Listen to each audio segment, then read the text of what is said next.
What is up, everyone? Welcome back to another episode of the Fantasy Fellow Show. Today, we got football on Saturday. It's December 16th. We're recording this about almost 2 hours before the first game goes on live. We're here with Jesse. Good morning, Jesse. Welcome. How are we doing today?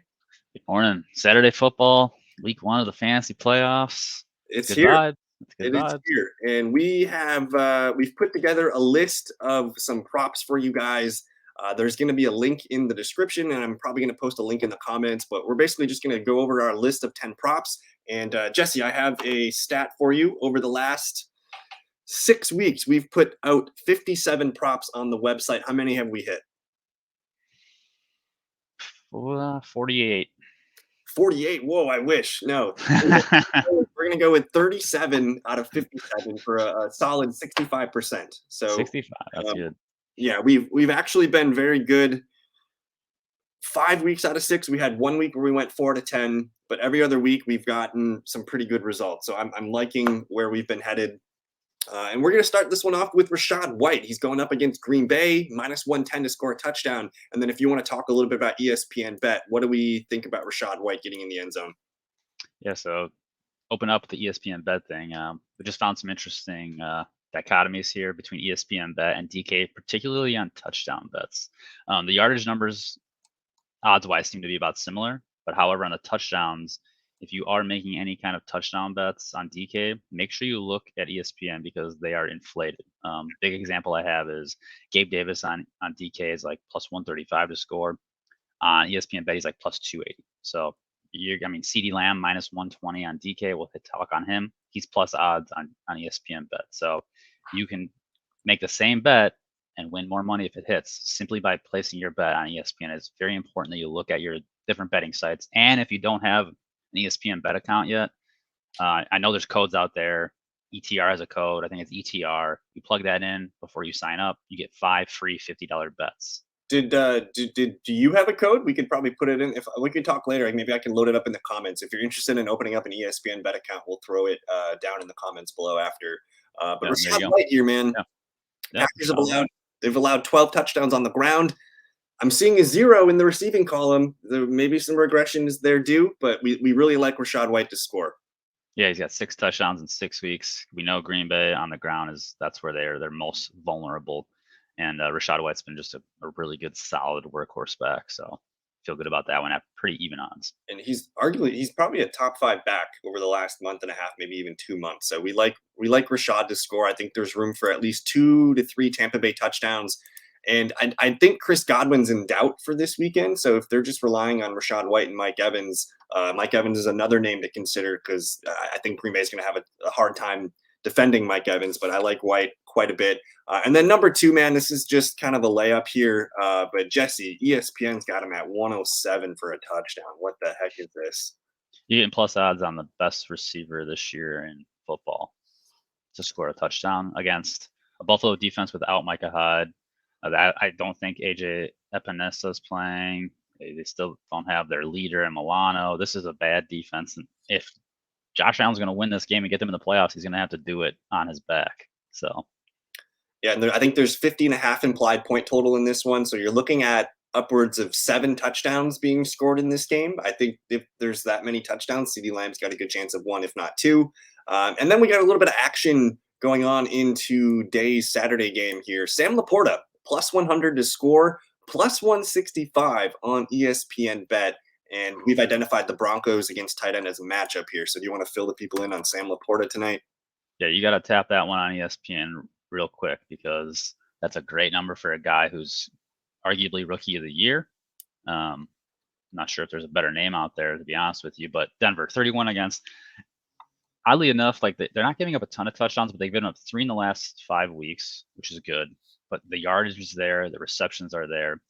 Laporta, last week, a little bit of a dud against Chicago, but prior to that, he had 2 straight games with touchdowns against Green Bay and New Orleans. The yards are there, the numbers are there. This is Detroit's last home game before the final week. So they get Denver at home, 2 road games, and final at home. So they know this home game, they want to win it. If they have any chance of going for the 1 seed, probably not at this point, but they got to win this one.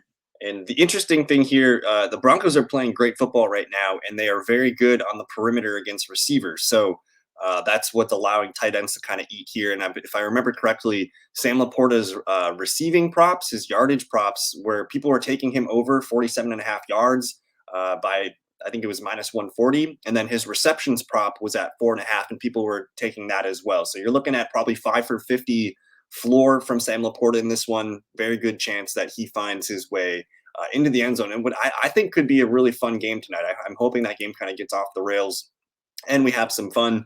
We're looking at number 4 here on the list is going to be Rashid Shaheed, over 34.5 receiving yards. He's cleared to play. He's going to be in. We haven't seen him in a couple games. And then the huge part about this prop, we're not sure what's going on with Chris Olave. He didn't practice Wednesday, Thursday, or Friday.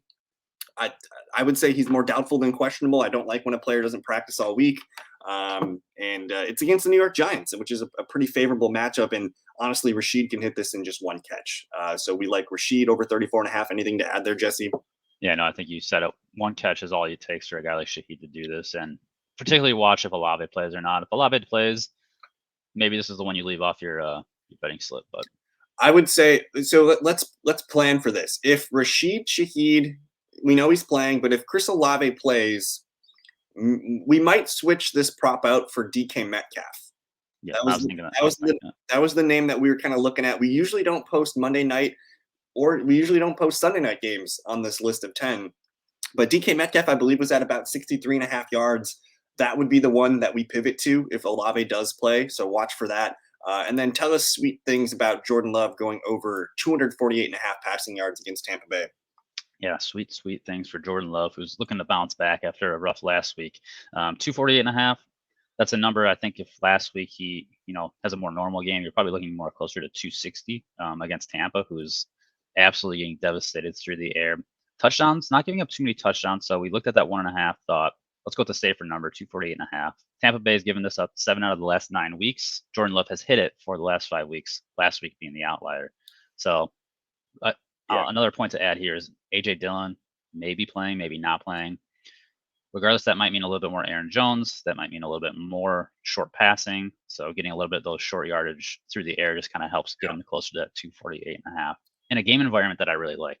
And on the year here, I have the highlighted number of 3,677 yards given up to quarterbacks. That's about 283 yards per game here. So even if Jordan Love plays below Tampa Bay's average, there's still room for him to hit this prop. So I think it's just, again, we looked at the touchdown prop of 1.5.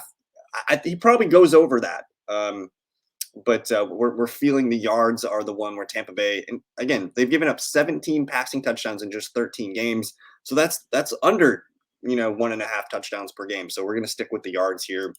Our next favorite prop is the Sunday night football game here. Zay Flowers over 52.5 receiving yards. And when I looked at his receptions, it was at 4.5 and it was getting destroyed. It was minus 195. So we're giving Zay Flowers 5 receptions here. Jesse, is he hitting 52.5?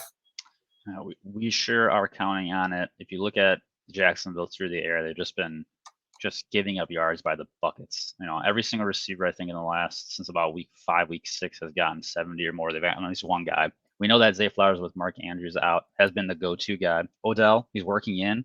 He's not on the field every play, so you don't have to worry about him being the target leader. Zay is clearly the target leader in Baltimore in a game that has a pretty good chance to be, I would say maybe like a 24-28 type game. You're going to need to move the ball against Jacksonville. We really like Zay Flowers. The Ravens here, or the Jags here, they rank 27th in receiving yards allowed to wide receivers at 2,235. On a per game basis, we're giving up 172 yards to the wide receivers. So Zay Flowers should be in your fantasy lineups this week. I think he's in for a fun afternoon. And he's coming off, I believe, 2 straight games over 20 fantasy points, touchdowns in those games. Maybe in the last 3 games, I think he scored touchdowns. He's one of the hottest receivers right now and playing at the top of his game so far. Prop number 7 coming in here. This is the game we want to make sure we attack, the Washington Commanders and the LA Rams.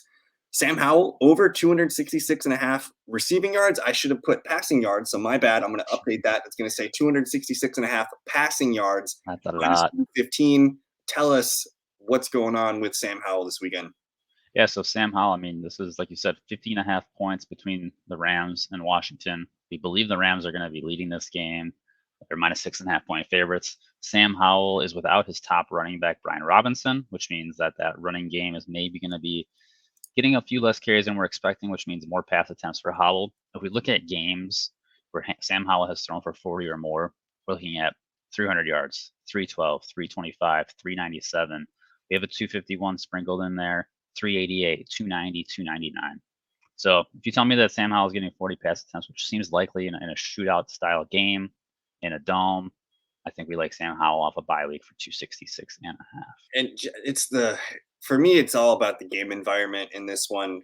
This is one of the highest scoring point totals. I believe this one's at 50.5, and we expect the Rams to do kind of whatever they want as a throwing day, with Stafford probably throwing more than 2 touchdowns, Stafford flirting with 300 yards. That just leads to the Commanders having to throw the ball. And again, with no Brian Robinson, it's looking pretty good for Sam Howell.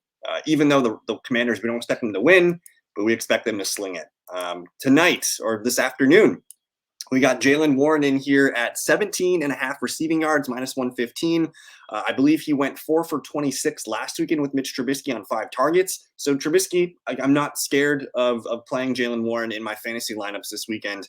And I do like Jalen Warren to hit this. I believe his receptions prop was at 2.5, and people were taking the over on that. And then the other stat that I like, we just saw Chase Brown and Joe Mixon have massive days against this Colts defense through the air last weekend. So there is a little bit of a bright spot here for running backs against the Colts. Jalen Warren over 17.5. What do you think? Yeah, Derrick Henry had 18 yards. That's pretty much all I need to say about that one for this prop. And then this one it's just kind of it's hard to ignore what Deebo Samuel's been doing the last 3 games since he returned from his injury. Anytime touchdown, minus 105. We're going to slap that. I believe ESPN bet was minus 106 or something like that. So very similar odds there. Anything to add on Deebo? Yeah, we looked at 49ers knowing that we need to get a prop from that team. And, I said it. If it ain't broke, don't fix it. Deebo is probably the hottest name in football right now. Purdy MVP candidate. It's just a good connection right now. And they're giving Brock Purdy's touchdowns are at 1.5, and the over was like minus 180. So we're getting 2 Brock Purdy touchdowns in this game. There's a really good chance. There's only 4 guys that catch touchdowns. So you got about a 50% chance of a Deebo receiving touchdown, and then you also have the chance that he can run one in. So I'm feeling good about Deebo touchdown. And then this last one here for me, Puka Nacua, 64.5 yards. We're taking the over, minus 115. I believe he hit 84 yards last weekend against a very good Baltimore defense. And then the week before, he went over 100 yards against the Browns defense, two top 5 defenses at the moment right now. Anything to add on Puka? Yeah, again, I think it's a little bit of the same points with Sam Howell. Good game environment. We expect the Rams to do some of their damage to the air. Kyron might end up having a day, but I think Stafford can get to this defense early and often. Washington is one of the worst teams against receivers. Puka's been playing. I mean, you want to talk about rookie of the year? He's him and Laporta, the 2 guys that you want this year. Puka's been he's hit this 3 out of 4 weeks. It should be over 60 yards easily. So we really like that number. And you got to take advantage of the Washington Commanders defense. It's in disarray right now. But we got a couple minutes left here. Let's throw out, who do you feel comfortable about scoring? Obviously, McCaffrey and Kieran Williams. These are massive, massive favorites to score touchdowns this weekend. You guys can throw them in. Maybe I don't know what the odds would be if you take a McCaffrey touchdown and a Kieran Williams touchdown and kind of squeeze them together. You can maybe get that down into the minus 200s. But those guys are scoring today. The most heavy favorite touchdown player today is going to be Zach Moss. Otherwise, any other touchdowns you like here? Yeah, so look just on Zach Moss real quick. I'm pretty sure he's not scored the last 2 weeks. Mm-hmm. I know that because I think I've taken him to score the last 2 weeks. So I'd say there's probably some positive regression due in that nature against the Steelers defense that's been susceptible. As I worked on the list, Derrick Henry sticks out against Houston. Tennessee's playing for a playoff spot now. They have some momentum. David Montgomery has scored in every game he's played in except for 1, I believe. Joe Mixon's a name he's been playing really good football lately against Minnesota. Minnesota Cincinnati. We don't love that game today. Maybe it'll surprise us. Obviously, we like CD. Aaron Jones is interesting if AJ Dillon ends up getting ruled out. Yeah, I mean, there's a lot of names here that we like this week, to be honest with you. Kelsey's an interesting one. I mean, Kansas City's, they got a funk right now. Can they get out of the funk? Travis Kelsey did not go to Taylor Swift's birthday on Thursday this week because he was training with his team. That was news. And I actually like Cortland Sutton down here at plus 110. I'd be curious what his ESPN bet line is. Cortland Sutton has 10 touchdowns this year. We did talk about putting on a Russell Wilson prop. We decided not to, but we do like Denver in this game. And if they're going to score and win the game, it's going to be through the air probably. Detroit has a really good run game. I do like A.J. Brown touchdown here at the bottom, plus 110. This is a big game. The Eagles offense, you talked about the Chiefs kind of being in a funk offensively. The Eagles kind of in a similar situation where they need to kind of open it up, and the Seahawks defense has been leaky lately to the passing game here. So I like A.J. Brown while he's still positive. Josh Allen running for a touchdown makes sense to me this weekend too. If you want to have some fun, that's going to be that's the game I'm excited to watch tomorrow. That should be fun. But yeah, and then can you think of anything else that you want to just shout out real quick? Any players or matchups that you're thinking are going to be exciting? Yeah, I mean, we hit on DK Metcalf, Seahawks receivers. Don't be afraid to fire them up in your playoff matchups. If you like their yardage numbers, we feel good about any of those receivers. DK at 63.5 feels like one of those 100-yard touchdown games that's coming. He can do it on 4 catches. Yeah, I did want to note the Diggs line's pretty low, 67.5 yards. I don't think we're going to see a line lower than that probably from Stephon Diggs anytime soon. So that one's interesting. I think you can take the Cooper Kupp. Evan Ingram, 50.5. He's been kind of the man since Christian Kirk went down. I think Ingram is a fun prop. I think Laporta as well. We kind of like these tight ends a lot. Jake Ferguson only have 40.5. That seems kind of low. He's been playing hot. And I'm trying to think anybody else here. Antonio Gibson receiving yards, 27.5. I just wanted to shout out and say Antonio Gibson at least once during the show today. But start him in your lineups. Any final thoughts before we get out of here for the people? Yeah, just hopefully we're in tune for some good games today, good games tomorrow. Win all your matchups, and we'll see you in round 2. Yeah, thank you guys for watching. Good luck, and yeah, we'll see you guys next time. Peace.